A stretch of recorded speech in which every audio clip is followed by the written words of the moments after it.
बिस्मिल्लाहिर्रहमानिर्रहीम। लाखों करोड़ों अरबों दुरूदो सलाम आप सल्लल्लाहु अलैहि वसल्लम पर और आपकी आल पर। अल्लाह ताला आपको खुश रखे। मैं हूं तारिक जावेद, आप देख रहे हैं दादा तारिक रेसिपीज़।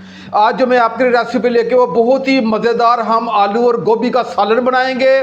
आज तक आपने जितनी मरतबा भी अपने आलू गोभी का सालन बनाया होगा, ये उससे रेसिपी बिल्कुल मुख्तलिफ होने जा रही है। आपने शुरू से लेके आखिर तक इस ना चीज़ की रेसिपी आलू गोभी का सालन अपने घर में बनाना है। इंशाल्लाह आप कहेंगे कि वाकई दादा तारिक भाई ने कोई रेसिपी बताई है। आइए अपनी रेसिपी की तरफ चलते हैं जी। आज की रेसिपी आलू गोभी के लिए मैंने 500 ग्राम आधा किलो गोभी ली है और इसे अच्छे तरीके से मैंने धो के साफ करके और इसकी कटिंग कर ली है। पाव 250 ग्राम आलू लिए हैं, छिलके मैंने उतार लिए है और अच्छे तरीके से धो के इसे मैंने चकोर साइज में मैंने काट लिया है। इस तरह के चकोर साइज में इसकी कटिंग मैंने इसलिए पहले कर ली है ताकि टाइम की बचत हो सके।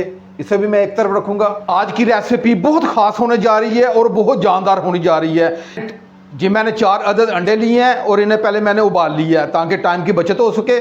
अंडों का क्या करना है ये आपने शुरू से लेके आखिर तक मेरी वीडियो को वॉच कीजिएगा। बहुत कमाल की आज की रेसिपी होने जा रही है। पहले ये उबला हुआ अंडा है, छुरी की मदद से इसे मैं थोड़ा सा कट लगा दूंगा। ऐसे लंबाई के रुख आपने कट लगाना है। ये तकरीबन आपने एक अंडे को 5 से 6 कट लगा देने हैं जी। मैंने लंबाई के रुख इसे 5 कट लगा दिए हैं और इसी तरह मैं तमाम अंडों को ये लंबाई के रुख ये 5 कट लगा दूंगा जी। मैंने तमाम अंडों के गहरे 5 से 6 कट लगा दिए हैं। अब इसे मैं एक तरफ रखूंगा जी। चूल्हे की फ्लेम को मैंने ऑन कर ली है, ऊपर कढ़ाई रख ली है और इसमें हाफ कप ऑयल डाल दूंगा। बिस्मिल्लाहिर्रहमानिर्रहीम। और सबसे पहले ये 4 अदद हमारे अंडे हैं, ये मैं डाल के इनको 2 से 3 मिनट फ्राई करूंगा। साथ ये हाफ टी स्पून हल्दी है, ये डाल दूंगा। मैं 2 से 3 मिनट अच्छे तरीके से फ्राई करूंगा ताकि एक बहुत ही प्यारा सा कलर भी आ जाए और ये अच्छे तरीके से फ्राई भी हो जाए जी। अंडों को फ्राई करते हुए मुझे 2 से 3 मिनट हो गए हैं और ये बहुत अच्छे तरीके से फ्राई हो चुके हैं और अब इसे मैं अलग निकाल लूँगा। अब ये हमारे पास आलू हैं जिसकी मैंने पहले कटिंग कर ली है, ये डाल दूँगा।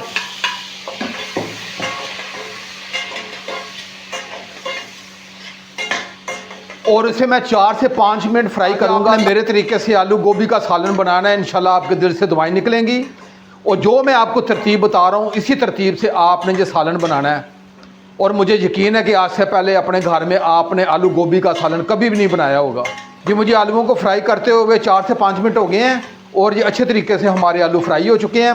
अब इन आलूओं को मैं अलग प्लेट में निकाल लूँगा और इसी ऑयल में ये हमारे पास गोभी है, ये डाल के इसे भी मैंने 3 से 4 मिनट फ्राई करना है जी। मैंने गोभी को भी 4 से 5 मिनट अच्छे तरीके से फ्राई कर लिया है और बहुत ही प्यारी सी खुशबू मेरे पूरे किचन में महक चुकी है। अब मैं चूल्हे की फ्लेम को एक मरतबा ऑफ कर दूंगा और ये गोभी को बाहर प्लेट में निकाल लूँगा। और अब इसी ऑयल में हाफ टी स्पून ये राई दाना ये डालूंगा और इसे 10 से 15 सेकंड के लिए मैं फ्राई करूँगा जी। राई दाना डाल के मैंने 15 से 20 सेकंड के लिए फ्राई कर लिया है। अब हाफ टी स्पून ये ज़ीरा है, ये मैं डाल दूँगा। ये मेरे पास काला ज़ीरा था, आप सफ़ेद ज़ीरा हो वो डाल लीजिएगा, ब्लैक हो तो वो डाल लें, जो आपकी मर्ज़ी है। ज़ीरे को भी 15 से 20 सेकंड के लिए फ्राई कर लिया है। और एक अदद मीडियम साइज़ का ये प्याज है, ये मैंने रफली काट लिया, ये डाल दूंगा। और प्याज को मैं हल्का सा सुनहरा करूँगा। 3 से 4 मिनट मैं अच्छे तरीके से प्याज़ों को फ्राई कर लिया है और ये हल्के सुनहरी हो गई। अब ये थोड़ा सा पानी इसलिए डालूंगा ताकि ये मज़ीद जलने ना पाएँ।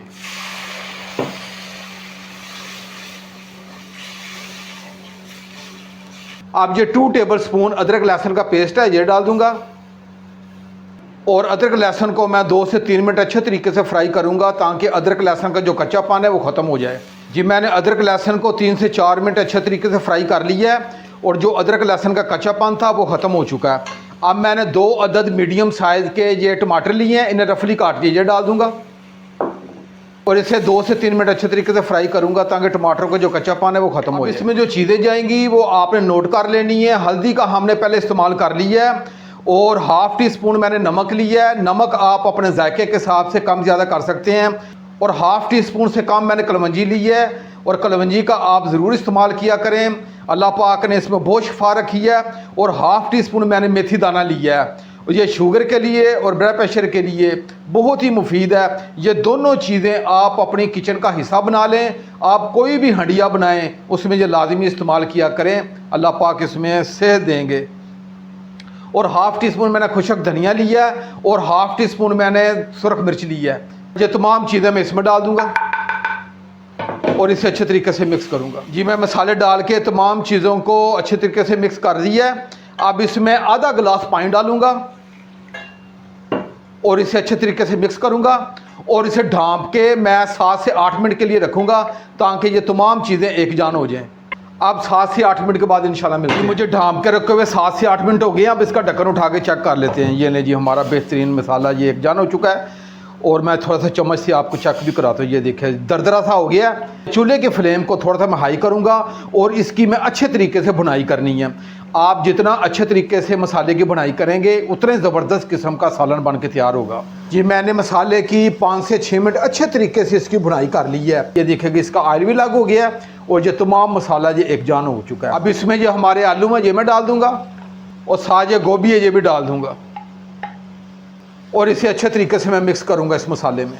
जी मैंने आलू और गोभी को इस मसाले में अच्छे तरीके से मिक्स कर लिया है और इसमें आधे गिलास से भी थोड़ा सा कम मैं पानी डालूंगा। शाम के 10 मिनट के लिए रखूंगा ताकि आलू और गोभी हमारी अच्छे तरीके से कुक हो जाए। अब 10 मिनट के बाद इंशाल्लाह मिलते हैं। जी मुझे ढांप के रखे हुए 10 मिनट हो गए हैं। अब इसका ढक्कन उठा के चेक कर लेते हैं। ये लें जी हमारे आलू और गोभी अच्छे तरीके से कुक हो चुके हैं और ये छुरी की मदद से हम आलू को भी चेक कर लेते हैं। ये हमारे आलू मुकम्मल गल चुके हैं। मैं चूल्हे के फ्लेम को थोड़ा सा हाई करूंगा और इसे 1 से 2 मिनट अच्छे तरीके से इसकी भुनाई करूंगा। जी मैंने 4 से 5 मिनट अच्छे तरीके से इसकी भुनाई कर ली है। आप जितनी अच्छे तरीके से भुनाई करेंगे हंडिया की उतना ही ज़बरदस्त जायका उठ के आएगा। आज की रेसिपी को हमने थोड़ा सा रस्मी सा बनाना है। इसकी अच्छे तरीके से मैंने भुनाई कर ली है। अब इसमें आधा गिलास ये मैं पानी डाल दूंगा और इसे अच्छे तरीके से मैं मिक्स करूंगा। और ये 4 अदद अंडे थे जिसे मैंने पहले अच्छे तरीके से 3 से 4 मिनट इसे फ्राई भी कर लिया है। ये डाल दूंगा और मैं इसे भी अच्छे तरीके से मिक्स कर दूंगा। जी कैसी ज़बरदस्त ये रेसिपी लगी आपको। ये आप इंशाल्लाह आलू गोभी का ये सालन बनाइएगा। इंशाल्लाह घर के तमाम अफराद प्लेटें चाट जाएंगे इंशाल्लाह। अब मैं चूल्हे की फ्लेम को मैं हल्का कर दूंगा और इसे ढांप के 5 मिनट के लिए रखूंगा। 5 मिनट के बाद हाजिर होता हूँ। 5 पे ढांप के रखे हुए 5 मिनट हो गए। अब इसका ढक्कन उठा के चेक कर लेते हैं। ये नहीं जी हमारा बेहतरीन आलू गोभी का सालन तैयार हो गया है। अब मैंने 3 अदद ये हरी मिर्चें हैं इन्हें बारीक काट दिया था ये डाल दूंगा और हाफ़ टी स्पून ये गरम मसाला ये डाल देंगे। ये थोड़ा सा धनिया ये डाल दूंगा और 5 मिनट के बाद मैं आपको बिल्कुल कैमरे की आंख से करीब से चेक करवाऊंगा। जी मुझे ढांप के रखे हुए 5 मिनट हो गए हैं। अब इसका ढक्कन उठा के चेक कर लेते हैं। ये हमारी बेहतरीन ये आलू गोभी का सालन तैयार हो गया है और मैं आपको ये कैमरे की आंख से करीब से भी चेक करवाता हूँ। ये लें जी मैं बिल्कुल कैमरे की आंख से करीब से भी चेक करवा रहा हूँ।